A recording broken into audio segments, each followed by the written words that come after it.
Welcome to Rainbow Network Media. Please kindly subscribe to this channel for interesting news.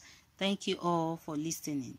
The factions springing up in the indigenous people of Biafra among Nnamdi Kanu, Asari Dokubo, and Uchemefo are largely because of the financial resources and control, according to a report by SB Morgan Intelligence.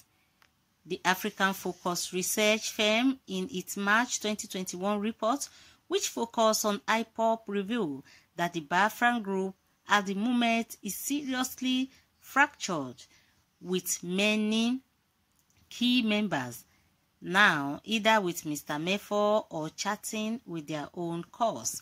At a press conference on Saturday, March 13, 2021, Dokubo, a former president of the Ijaw Youth Council and the founder of the Niger Delta People Volunteer Force, had said he was the chairman of the implementation committee for a new organization called the Biafra Customary Government, but absent from press conference where the representation of the Nnamdi Kanu's IPOB, who had been vocal in the agitation in recent years.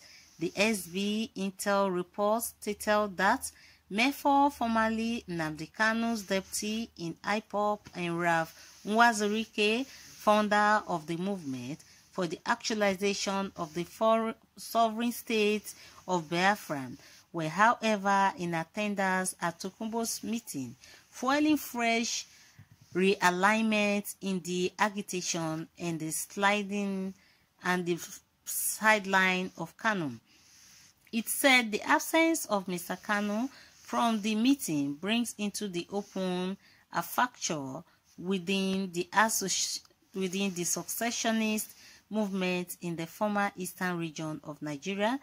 Mr. Mefo, Mr. Nwazurike, and Mr. Dokubo have come together to form a government with Mr. Dokubo as chairman, Mr. Mefo as information officer, and George Onyibe, a former top IPOB member who fell out from Mr. Kanu in September 2020. The issue, which has splintered IPOB, is one of control and money. Mr. Kanu forced Mr. Mefo out of IPOB after a faction of the UK chapter led by Mefo asked for an account of funds raised.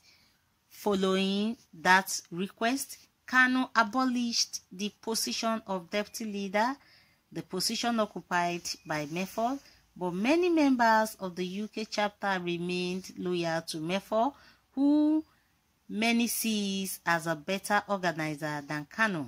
Mr. Mefo is also registered as the deputy director of the organization in the UK, which means that Mr. Kanu's abolition of the position of deputy leader did not affect his official status.